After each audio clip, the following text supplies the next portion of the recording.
Mbak, saya mau tarik uang 5 miliar. Nenek ngimpi ya, ini di bank nek bukan tempat ngemis, kayak punya uang aja. Sana pergi, Nek. Ngimpi mungkin nenek. Ini berkas-berkasnya, Nek. Maaf atas kelancangan karyawan kami. Seorang nenek lusuh menggendong suami lumpuh, masuk ke bank mewah, dan dengan suara gemetar berkata, ingin mencairkan 5 miliar rupiah. Bukan hanya ditertawakan, ia bahkan hampir diusir satpam. Tak ada yang tahu bahwa benda kecil dari balik kain jarik itu adalah kunci rahasia bank yang selama puluhan tahun dikubur rapat-rapat. Dan saat sistem mulai berbunyi pelan, semua wajah yang tadi tertawa berubah pucat. Ternyata, sebelum kita mulai cerita ini, tuliskan dulu di kolom komentar, dari kota mana kalian menonton cerita ini, dan jangan lupa untuk like dan subscribe channel ini. Yang sudah subscribe, like, dan komen, semoga dimudahkan segala urusannya, dilapangkan rezekinya, disehatkan badannya, dan dikabulkan semua hajat dunia akhirat oleh Allah. Amin ya Rabbal Alamin. Sekarang, mari kita mulai ceritanya. Pagi itu belum sepenuhnya terang ketika Mbah Surti berdiri di depan rumah kayu yang catnya sudah mengelupas. Udara dingin menusuk tulang, membuat napasnya keluar tipis-tipis seperti asap. Di punggungnya, Mbah Darmo tergantung lemah. Tubuh lelaki tua itu kaku, tak bisa bergerak, hanya matanya yang masih hidup. Menatap langit pucat dengan sorot yang sulit dibaca. Sudah 3 kali Mbah Surti menarik napas panjang sebelum melangkah. Bukan karena ragu, tapi karena tubuhnya menuntut istirahat yang tidak bisa ia beri. Jalan ke kota bukan jalan pendek. 5 kilometer jarak yang harus ditempuh dengan kaki, sambil menggendong tubuh suaminya yang semakin hari semakin berat. Tidak ada yang melepas kepergian mereka. Tidak ada tetangga yang bertanya hendak kemana. Desa itu sudah terbiasa melihat Mbah Surti berjalan membawa beban hidupnya sendiri. Orang-orang hanya tahu mereka pasangan tua miskin yang bertahan dari sisa-sisa masa lalu. Padahal pagi itu bukan pagi biasa. Setiap langkah yang diayunkan Mbah Surti seakan membawa kenangan lama yang selama ini ia simpan rapat-rapat. Kenangan tentang rumah yang dulu berdiri di atas tanah luas. Tentang sawah yang menguning setiap musim panen. Tentang suara tawa anak-anak desa yang kini hanya tinggal gema. Mbah Darmo pernah menjadi pusat kehidupan desa itu. Orang-orang dulu memanggilnya dengan hormat. Tapi waktu, pengkhianatan, dan kekuasaan membuat semuanya berubah. Kini ia hanya lelaki lumpuh yang digendong istrinya.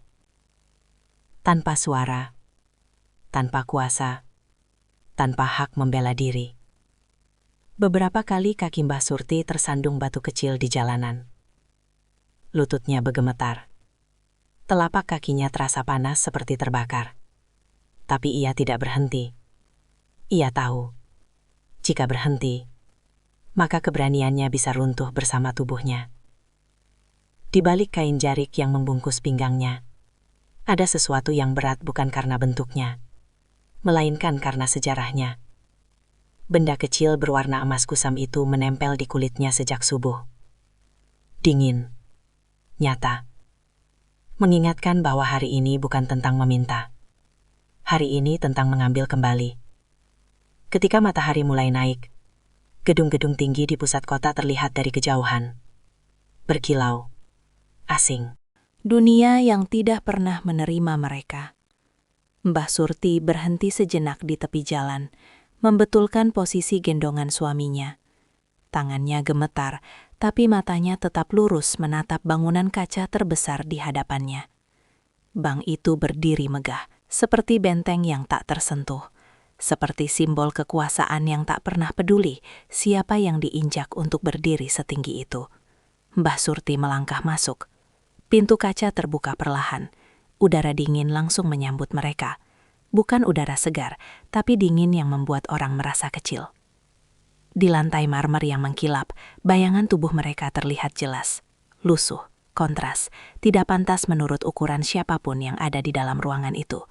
Beberapa kepala menoleh, senyum tipis muncul, bisik-bisik mulai terdengar.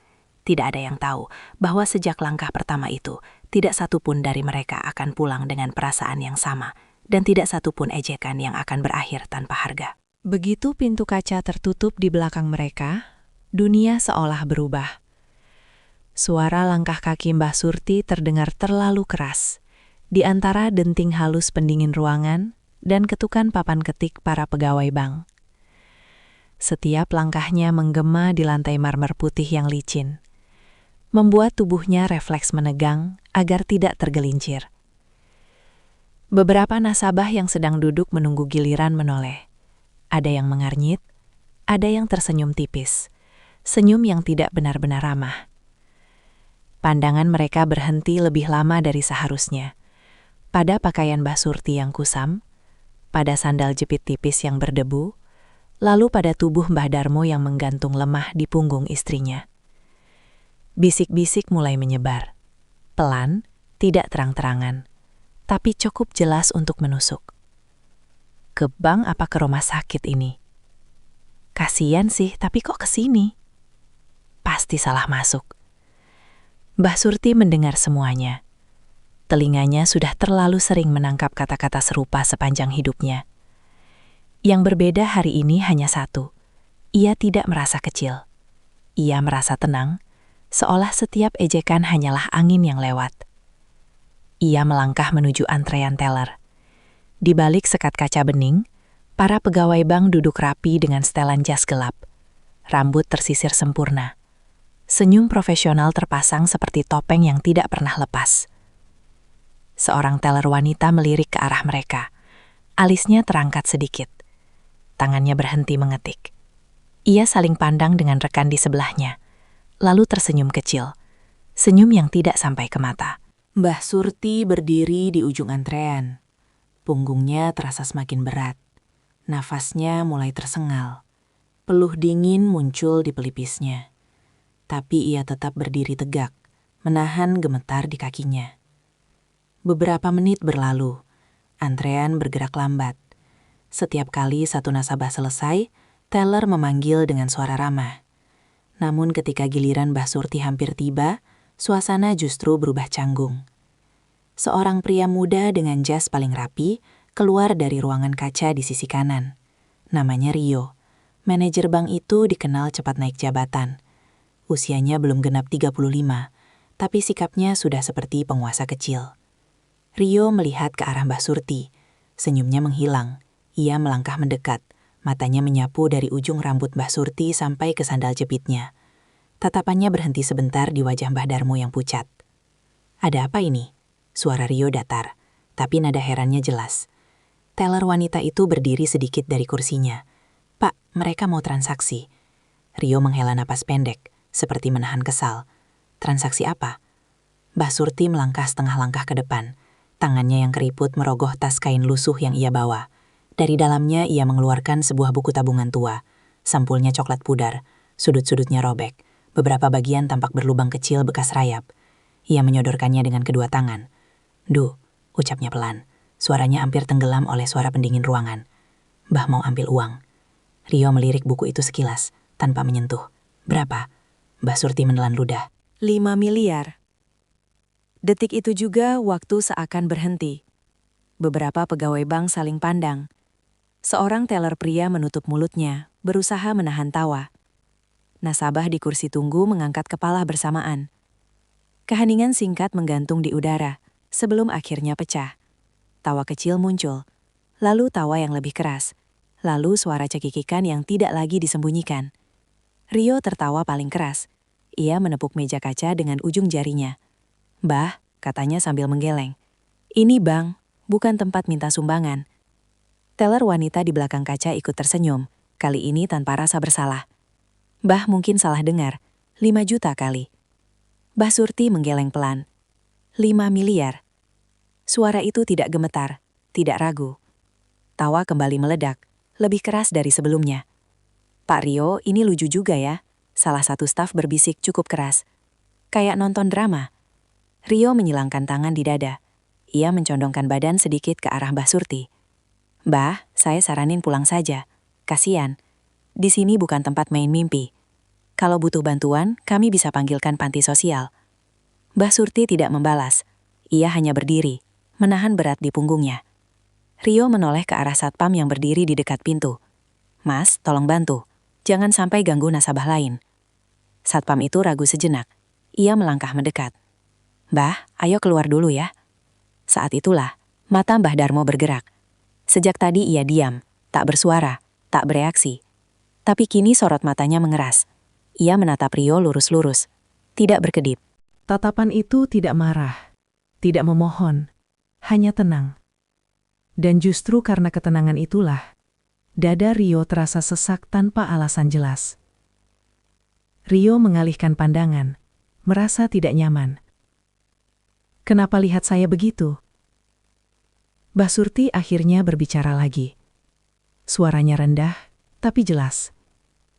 Kami tidak minta belas kasihan. Ia menarik nafas. Lalu dengan gerakan perlahan, tangannya merogoh ke balik kain jariknya. Para pegawai masih tertawa kecil. Satpam masih berdiri di samping mereka. Tidak satupun menyadari bahwa ejekan barusan adalah kesalahan pertama yang tidak bisa ditarik kembali. Dan bahwa lantai marmer yang dingin itu akan segera menjadi saksi dari runtuhnya harga diri banyak orang. Tangan Mbah Surti masih berada di balik kain jariknya ketika suara tawa perlahan mereda. Bukan karena rasa hormat, melainkan karena rasa bosan. Bagi mereka yang berdiri di balik meja kaca, pasangan tua itu hanyalah gangguan kecil di tengah rutinitas yang mapan. Rio menghela napas panjang. Ia melirik arlojinya. Wajahnya menunjukkan kejengkelan yang tidak lagi ia sembunyikan. Bah, katanya lebih keras dari sebelumnya. Saya tidak punya waktu. Kalau memang tidak ada transaksi yang masuk akal, saya minta Mbah keluar sekarang. Beberapa pegawai mengangguk setuju. Teller pria di ujung kanan bahkan menyandarkan tubuhnya ke kursi, masih menyisakan senyum mengejek di bibirnya. Seorang nasabah wanita menutup mulutnya sambil berbisik pada temannya. Matanya tidak lepas dari sandal jepit Mbah Surti yang sudah aus. Mbah Surti menarik tangannya keluar dari balik jarik.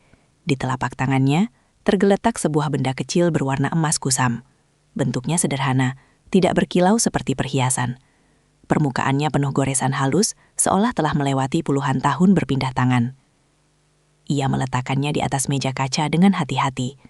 Benda itu mengeluarkan bunyi pelan saat menyentuh permukaan keras.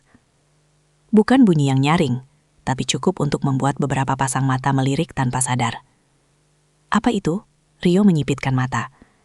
Ini, jawab Mbak Surti pelan. Tanda kami. Rio tertawa kecil. Tanda apa? Jimat? Teller wanita di belakang kaca memiringkan kepala, kali ini dengan rasa ingin tahu tipis. Ia mendekatkan wajah ke arah benda itu. Pak, kayaknya ini bukan sembarangan. Rio dengus. Benda tua begini, paling juga bekas gantungan kunci. Satpam yang tadi ragu kini terlihat lebih tegas. Ia mengulurkan tangan. Mbah, tolong ambil barangnya dan keluar. Jangan bikin keributan. Namun Mbah Surti tidak bergerak. Ia menatap satpam itu dengan mata lelah, tapi tidak takut. Nak, katanya lembut. Kami sudah terlalu lama diam. Rio menepuk meja lagi, kali ini lebih keras. Cukup, saya minta kalian pergi sekarang. Seketika Mbah Darmo mengeluarkan suara samar dari tenggorokannya. Bukan kata, bukan teriakan. Hanya embusan napas berat yang terdengar seperti geraman tertahan. Tubuhnya tetap kaku, tapi matanya bergerak perlahan. Menyapu ruangan, berhenti pada layar komputer teller yang masih menyala. Tatapan itu membuat teller wanita merinding tanpa tahu sebabnya. Ia mengambil benda emas itu dengan ragu. Tangannya gemetar saat memegangnya. Pak Rio, saya coba cek saja di sistem, biar jelas. Rio hendak menolak, tapi entah kenapa ia mengangguk. Mungkin karena ingin membuktikan bahwa semua ini hanya lelucon. Mungkin juga karena rasa tidak nyaman yang mulai merayap tanpa alasan. Teller itu mengetik kode lama yang terukir samar di permukaan benda emas. Kode yang tidak dikenal sistem modern, tapi masih tersimpan di lapisan terdalam basis data lama. Beberapa detik berlalu. Lalu layar komputer berkedip. Warna putih, berubah abu. Lalu merah. Satu bunyi pendek terdengar dari balik meja. tidak keras, tapi cukup untuk membuat teller itu tersentak mundur. "Pak," suaranya bergetar. "Ini aneh." Rio melangkah mendekat. "Aneh apa?" Nama ini muncul. Teller itu menelan ludah. "Mbah Darmo." Ruangan mendadak senyap. Teller pria yang tadi tertawa kini berdiri. Senyumnya hilang. Tidak mungkin. Rio menatap layar. Wajahnya berubah tegang. Apa maksudnya status dorman kelas Omega? Teller wanita menggeleng. "Saya tidak tahu. Ini bukan menu biasa. Sistem minta otorisasi pusat." Detik berikutnya, lampu kecil di bawah meja berkedip pelan. Alarm senyap. Tidak terdengar di ruang layanan, tapi sinyalnya meluncur langsung ke kantor pusat. Rio menelan ludah. Untuk pertama kalinya, ia melihat buku tabungan tua itu dengan cara berbeda. "Berapa saldo yang terbaca?" tanyanya. Teller itu terdiam, matanya membelalak. Yang muncul? Bunga berjalan? 5 miliar. Kaki Rio terasa dingin. Ia menoleh ke arah Mbah Surti. Nenek itu berdiri dengan tenang, seolah semua yang terjadi adalah hal yang wajar. Ia membetulkan posisi gendongan suaminya sedikit, lalu berkata lirih, "Kami tidak pernah bohong." Ponsel Rio bergetar di saku jasnya. Ia mengangkatnya dengan tangan gemetar. Nomor tidak dikenal. Ia menjawab. Belum sempat berkata apa-apa, suara di seberang langsung menekan. "Siapa yang sedang bersama pemilik rekening itu?" Rio menelan ludah. "Saya, Pak. Jangan buat kesalahan." Suara itu berat, penuh tekanan. "Jangan biarkan mereka pergi, atau semuanya selesai." Telepon terputus. Rio menatap layar lagi, lalu menatap para stafnya. Tidak ada lagi senyum. Tidak ada tawa. Hanya wajah pucat dan mata yang dipenuhi ketakutan. Ia melangkah mendekati Mbah Surti. Suaranya berubah, jauh lebih rendah. "Mbah, kita bisa bicarakan ini baik-baik."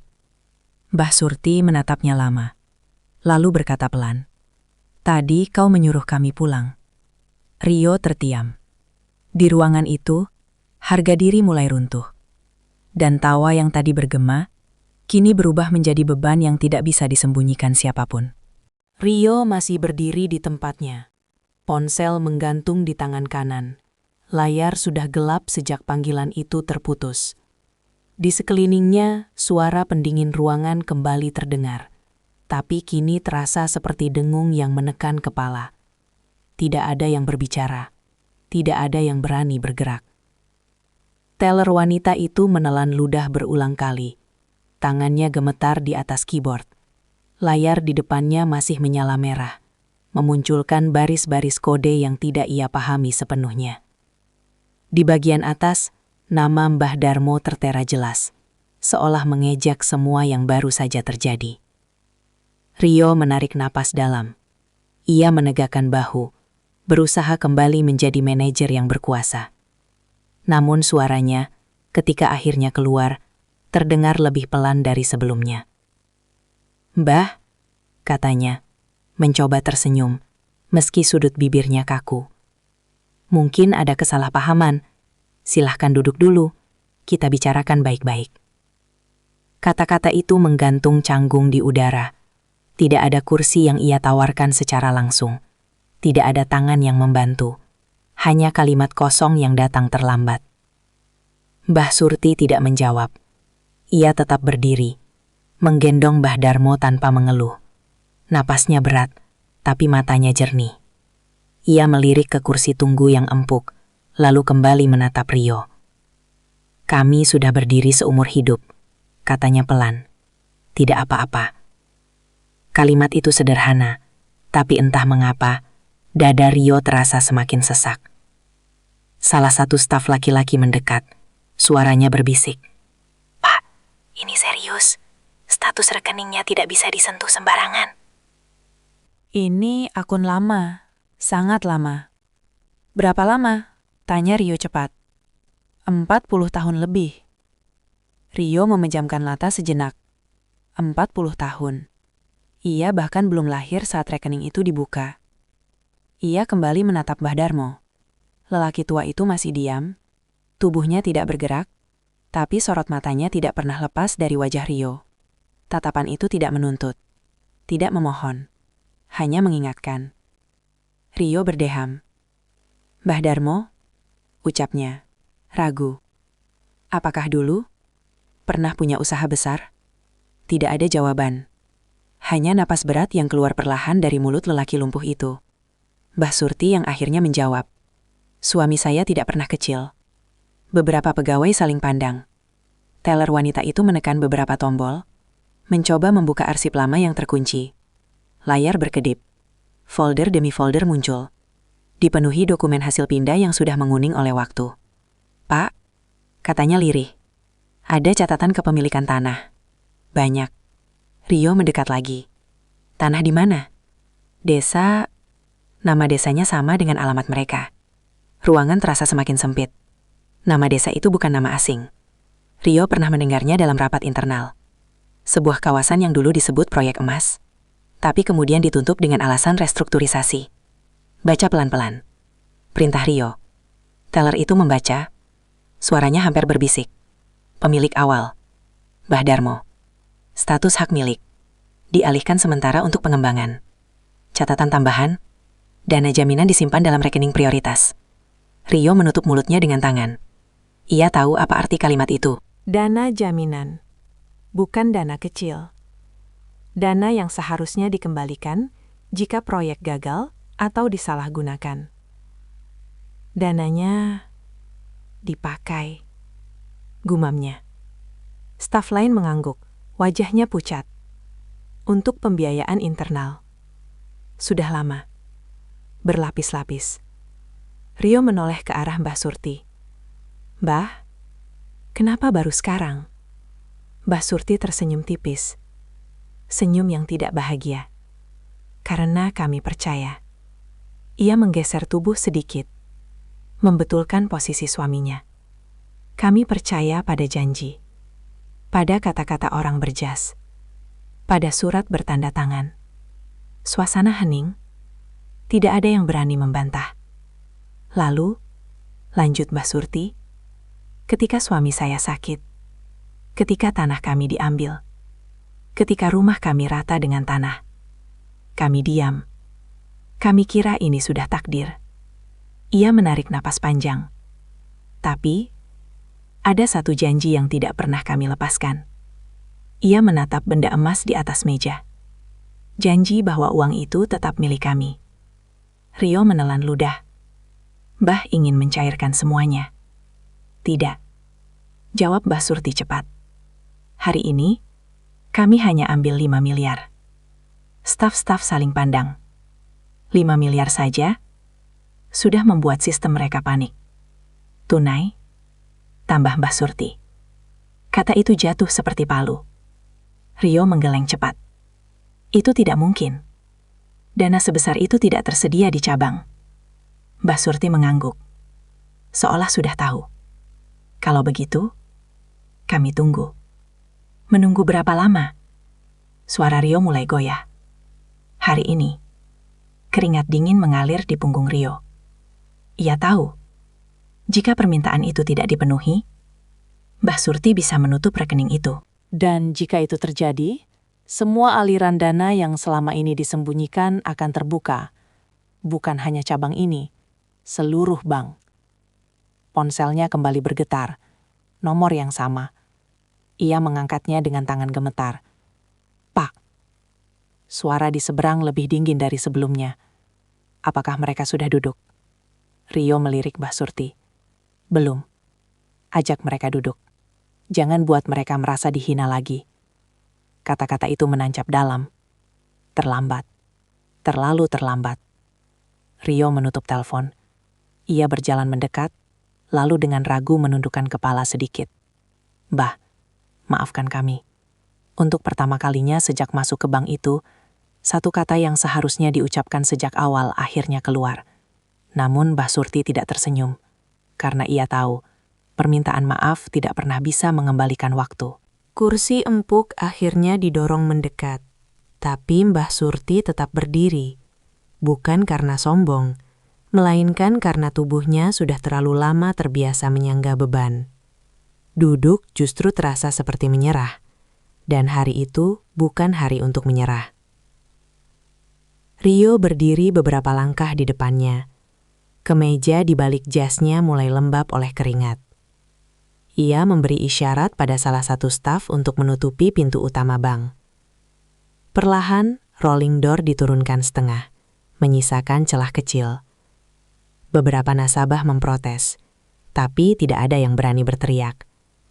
Atmosfer di dalam ruangan sudah berubah, terlalu tegang untuk dibantah. "Pak," bisik seorang staf senior mendekati Rio. "Alarm pusat aktif penuh. Mereka sedang cek semua cabang." Rio mengangguk tanpa menoleh. Alihkan ke ruang VIP. Staf itu ragu.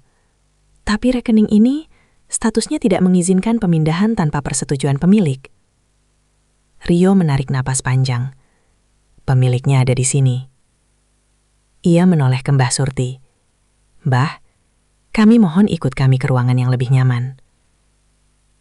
Mbah Surti akhirnya melangkah. Bukan karena ruangan itu nyaman, tapi karena ia tahu setiap langkah semakin mempersempit ruang gerak mereka. Ruang VIP berada di belakang, dipisahkan dinding kaca buram. Begitu pintu tertutup, suara luar lenyap. Yang tersisa hanya napas, detak jam dinding, dan ketegangan yang menggantung. Rio mempersilahkan Mbah Surti duduk. Kali ini, nenek itu menurunkan tubuhnya perlahan, masih menggendong suaminya. Kursi itu berderit kecil menahan beban dua tubuh rentah. Tidak ada yang menawarkan bantuan, tidak ada yang berani menyentuh. Seorang staf membawa air putih. Gelas kristal bening diletakkan di meja. Mbah Surti meliriknya sebentar, lalu menggeleng pelan. "Terima kasih, tidak perlu." Rio duduk berhadapan. Tangannya terlipat di atas meja, tapi jari-jarinya terus bergerak tanpa sadar. "Mbah," katanya hati-hati, "kami sedang berusaha memenuhi permintaan, tapi proses ini..." "Tidak perlu penjelasan panjang," potong Mbah Surti lembut. "Kami sudah terlalu lama mendengar janji." Kalimat itu membuat Rio terdiam. Di layar kecil yang menempel di dinding, sistem internal bank menampilkan notifikasi beruntun. Kode merah, validasi pusat, pembatasan akses, semua bergerak cepat. Staf IT masuk tergesa, wajahnya tegang. "Pak, pusat minta video call sekarang." Rio mengangguk, layar besar menyala. Wajah seorang pria berusia 60-an muncul, rambutnya memutih rapi, tatapannya tajam. Ia adalah komisaris utama, sosok yang jarang sekali muncul, apalagi dalam urusan cabang kecil seperti ini. "Siapa mereka?" Suara pria itu datar. Rio menelan ludah.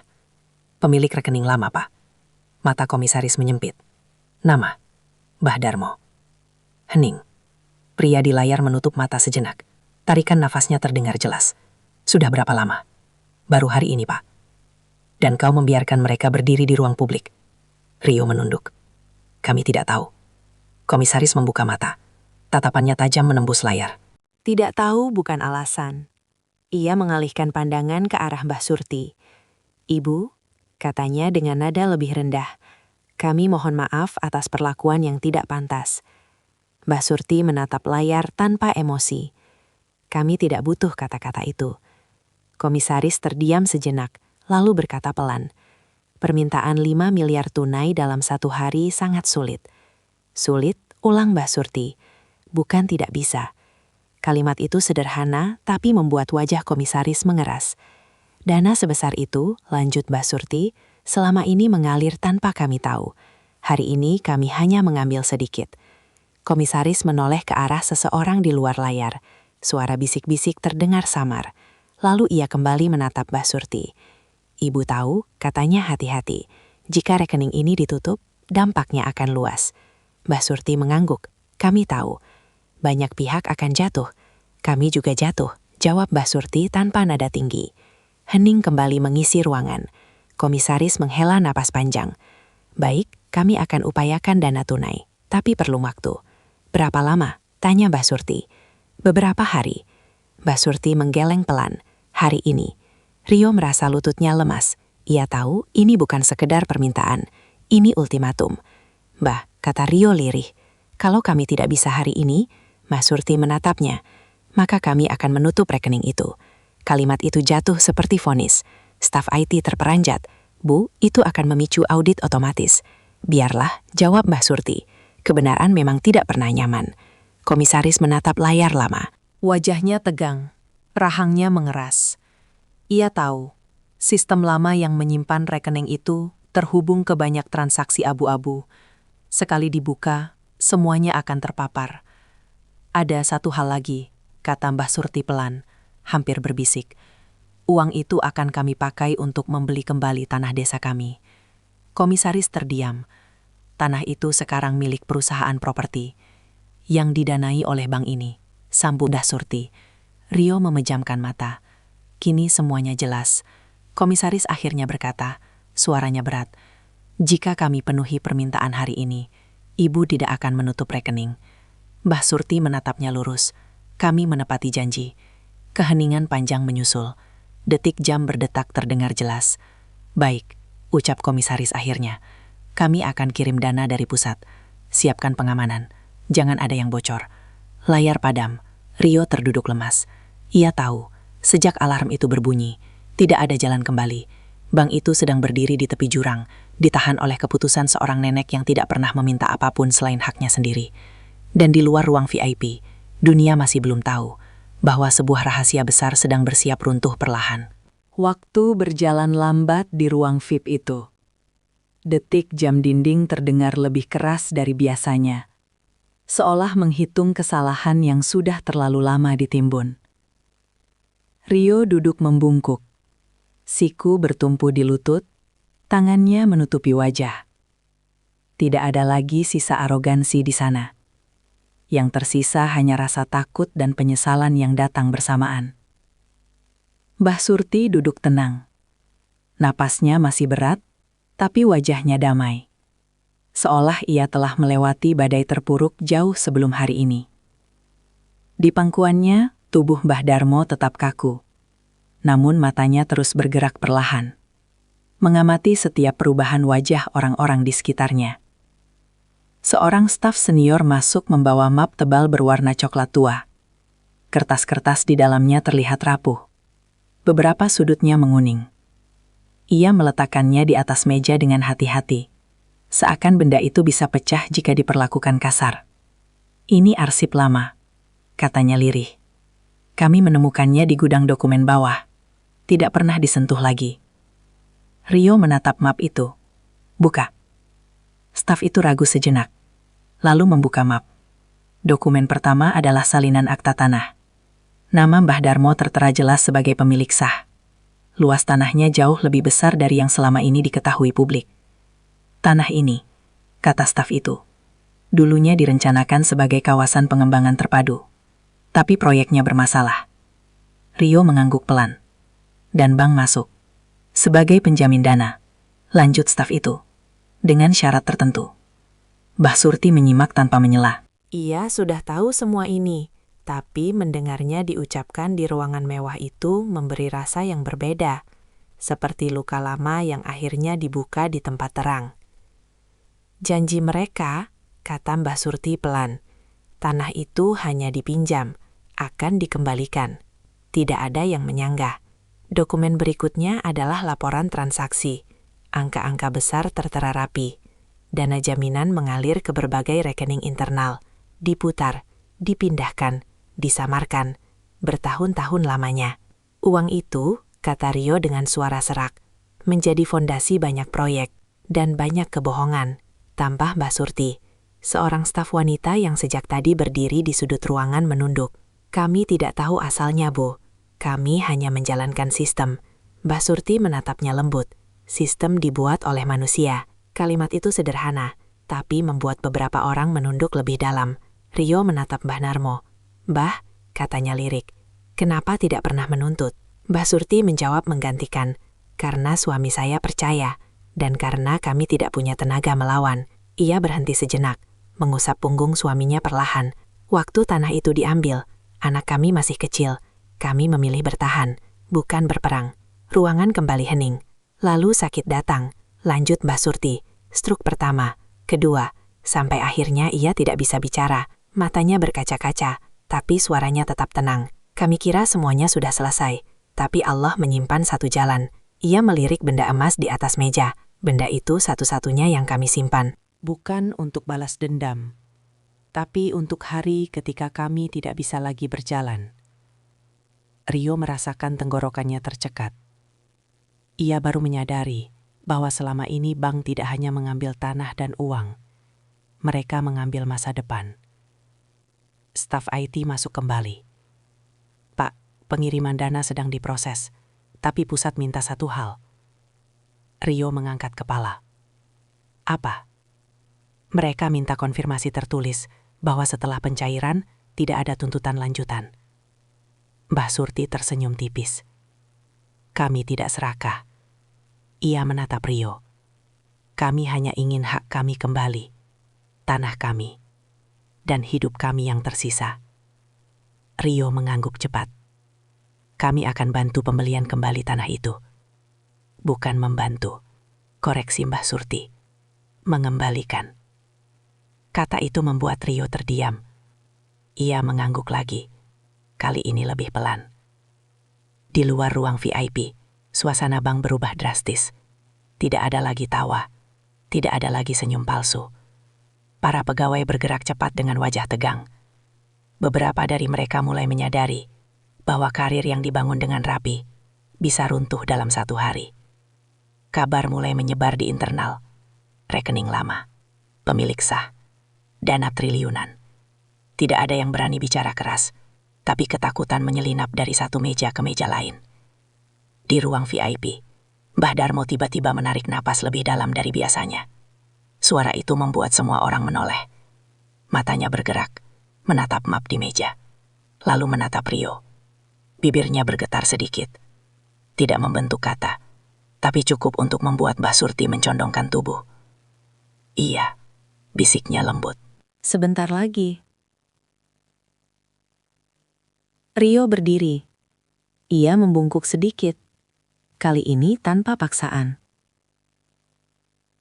Mbah, katanya. Saya minta maaf. Mbah Surti menatapnya lama. Maaf tidak mengubah masa lalu, tapi bisa menyelamatkan masa depan. Kalimat itu menggantung di udara, menekan lebih kuat dari ancaman apapun. Di layar kecil, notifikasi baru muncul. Dana dalam perjalanan. Waktu penghitungan mundur dimulai. Dan jauh di dalam sistem bank, lapisan demi lapisan kebohongan mulai retak.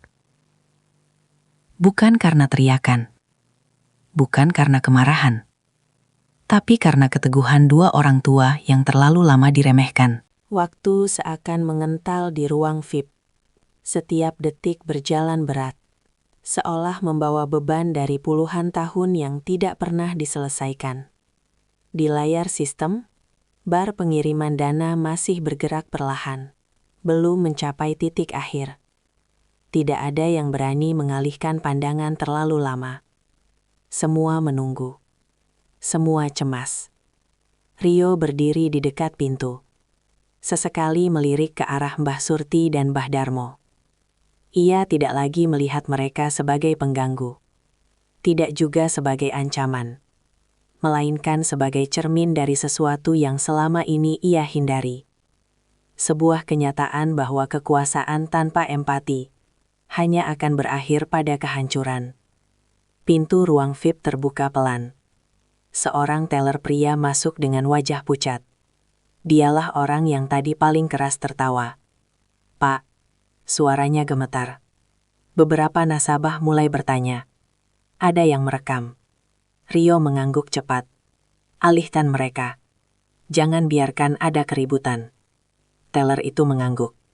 Lalu sebelum berbalik pergi, pandangannya bertemu dengan mata Mbah Surti. Tatapan itu membuat langkahnya terhenti. Ia menelan ludah. Lalu dengan ragu membungkuk sedikit. Bu, maaf, ucapnya pelan.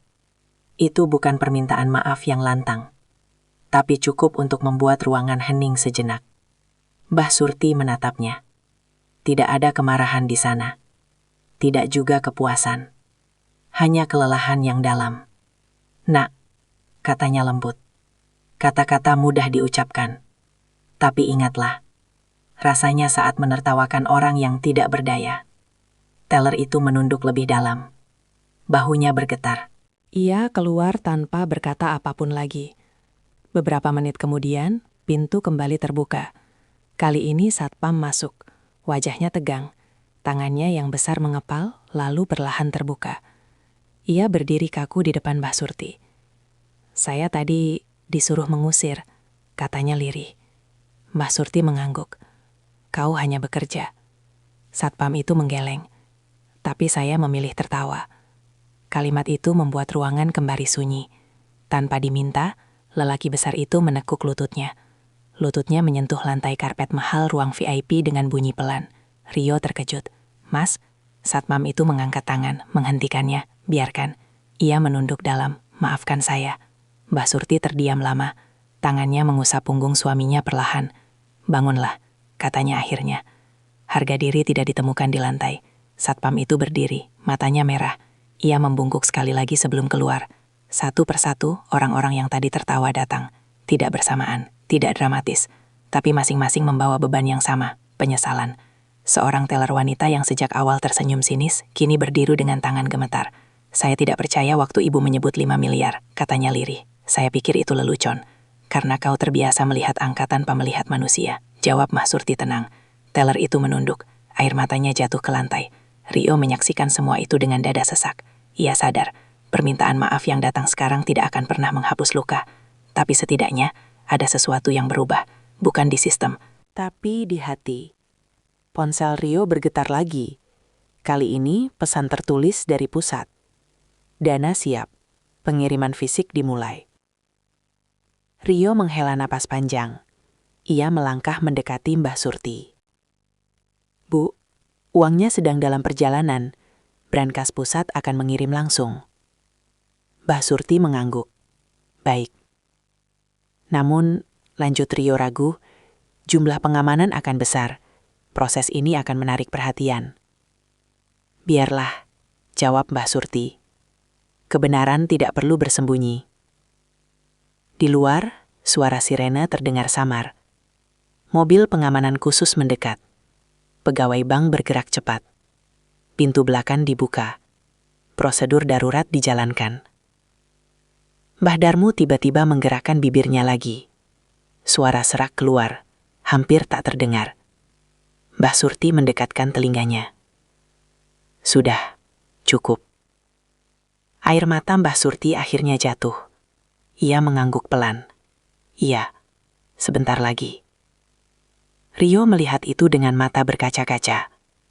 Ia tidak pernah membayangkan bahwa hari ini bukan tentang uang, tapi tentang penutupan luka yang terlalu lama terbuka.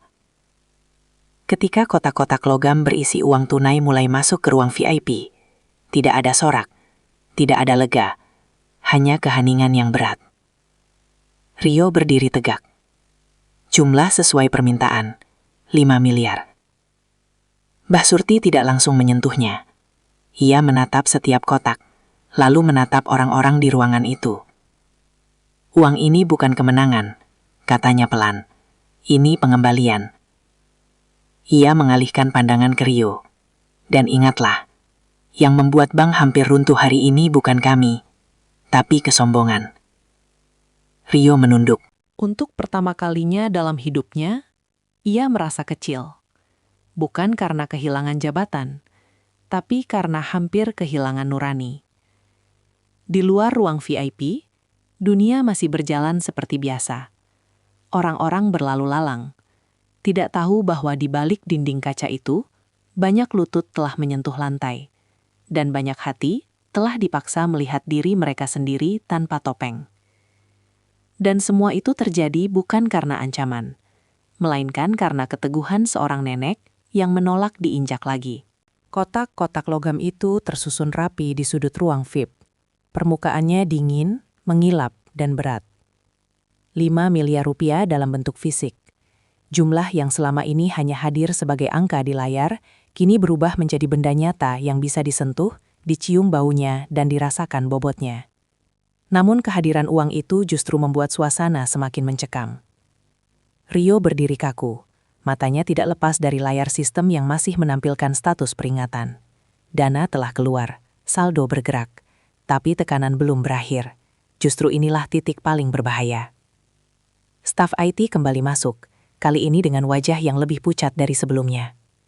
"Pak," katanya tergesa, "server pusat mendeteksi anomali lanjutan." Rio mengangkat kepala. Anomali apa lagi? Penarikan fisik sebesar ini memicu audit berantai. Sistem lama yang terhubung ke rekening itu mulai terbuka. Jantung Rio berdegup keras. Seberapa jauh? Lebih jauh dari yang kita kira. Beberapa transaksi lama mulai muncul ke permukaan.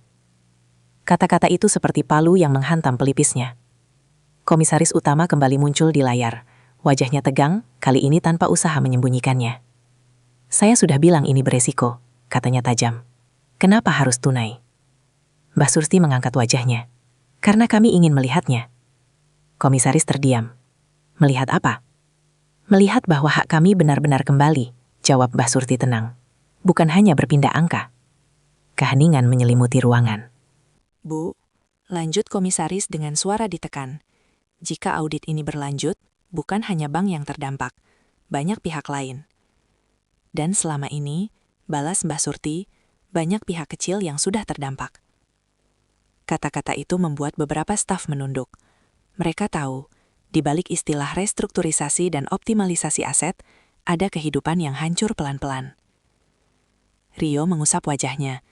"Pak, apa instruksi selanjutnya?" Komisaris menarik napas panjang. "Tahan situasi. Jangan ada penarikan lanjutan.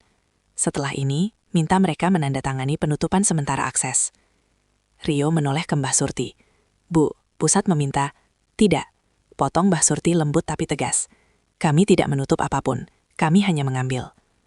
"Bu harus mengerti." Suara komisaris meninggi. "Jika rekening ini tetap aktif tanpa pembatasan, sistem tidak akan stabil." Mbah Surti tersenyum tipis. "Sistem kalian yang tidak stabil, bukan hidup kami." Kalimat itu membuat komisaris terdiam cukup lama. Di sudut ruangan, Mbah Darmo menggerakkan matanya pelan. Ia menatap kotak-kotak uang itu, lalu menatap wajah istrinya. Napasnya terdengar berat, tapi ada ketenangan di sana. Seolah ia tahu perjalanan panjang mereka hampir selesai. "Bu," kata Rio lirih, mencoba pendekatan lain. "Uang ini berat, pengamanannya rumit. Kami bisa atur transfer untuk pembelian tanah desa ibu secara langsung." Mbah Surti menggeleng. "Kami akan membeli sendiri." "Kenapa harus begitu?" "Karena tanah itu milik kami. Kami ingin kembali sebagai pemilik." Bukan sebagai tamu. Rio terdiam. Ia tahu, ini bukan soal teknis. Ini soal martabat. Staf senior mendekat dengan ragu. "Pak, media mulai berkumpul di luar. Ada bocoran kecil." Rio memejamkan mata. Secepat itu. Audit sistem memicu sinyal ke regulator. Lanjut staf itu. Mereka bergerak cepat. Komisaris di layar mengepalkan tangan. Ini tidak boleh keluar. Mbah Surti menatap layar.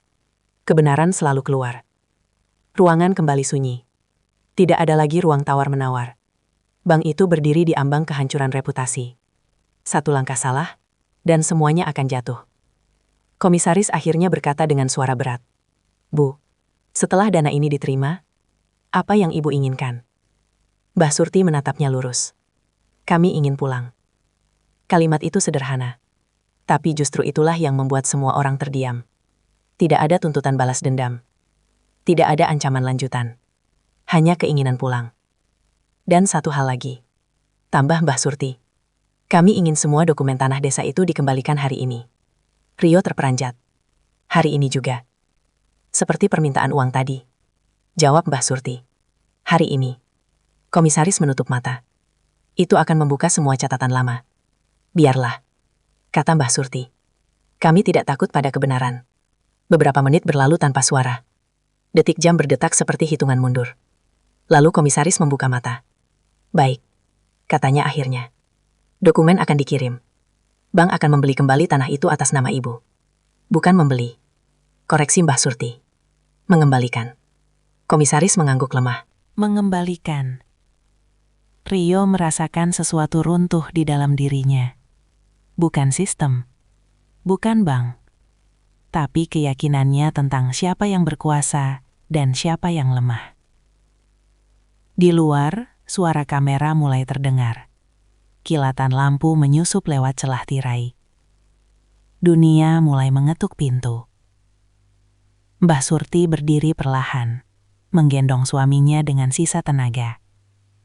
Ia menatap kotak-kotak uang itu sekali lagi, lalu menoleh ke Rio.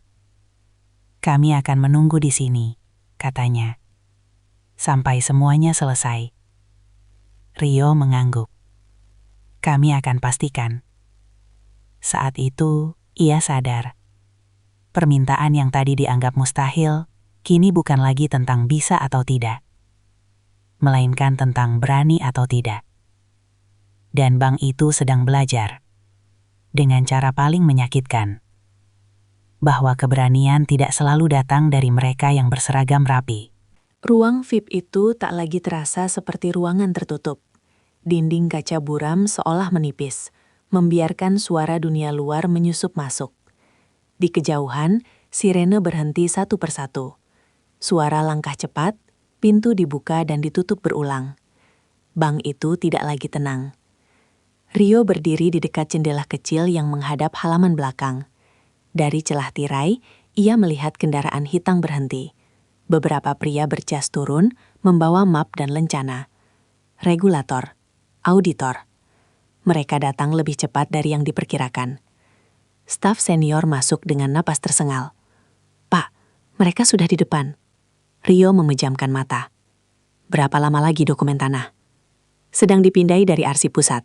Tapi," ia ragu, "dokumen itu akan membuka semuanya." Rio tahu. Ia menoleh ke Mbah Surti. "Bu, auditor sudah datang." Mbah Surti mengangguk pelan.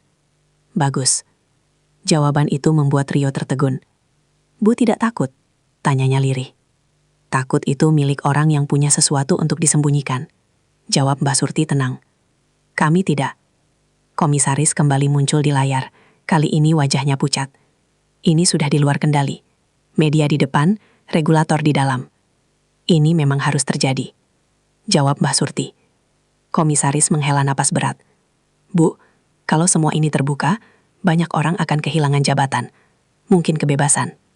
Dan dulu," balas Mbah Surti, "banyak orang kehilangan tanah, kehidupan, masa depan." Hening panjang menggantung. Mbah Darmo mengeluarkan suara lirih lagi. Mbah Surti mendekatkan telinganya. Kali ini lebih jelas. Bibir suaminya bergerak perlahan. "Jangan, hentikan."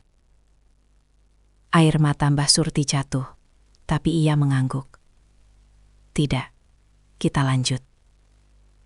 Ia menatap Rio. "Nak, ini syarat terakhir kami." Rio berdiri tegak. "Apapun itu." Mbah Surti menunjuk kotak uang. "Uang ini akan kami bawa pulang hari ini." Rio mengangguk. "Sudah kami siapkan pengamanan."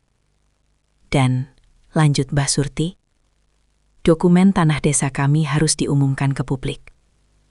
Hari ini." Ruangan langsung gempar. Staf IT menggeleng keras. "Bu, itu akan memicu penyelidikan terbuka." "Memang itu tujuannya," jawab Mbah Surti tanpa ragu. Rio terdiam. "Bu, ini bukan hanya soal hak ibu lagi. Ini akan menjatuhkan bank."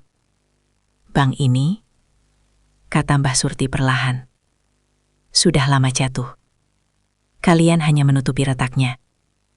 Komisaris di layar menatap tajam. "Bu Surti, kami mohon. Ada cara lain." Mbah Surti berdiri. Tubuhnya gemetar. Tapi suaranya tidak. "Kami tidak datang untuk bernegosiasi. Kami datang untuk menutup satu bab." Ia menatap semua orang satu persatu. "Jika syarat ini tidak dipenuhi, rekening itu akan kami tutup sekarang." Staf IT langsung menoleh ke layar sistem. "Bu, penutupan manual akan memicu kegagalan likuiditas." "Biarlah," jawab Mbah Surti. Rio merasakan darahnya dingin. Ia tahu, ini bukan ancaman kosong. Sistem lama itu masih memberi kendali penuh pada pemilik rekening. Satu perintah, dan arus dana besar akan berhenti. Bank bisa kolaps dalam hitungan jam. Komisaris menutup mata lama, lalu membukanya kembali. Penuh kekelahan. Baik, katanya akhirnya.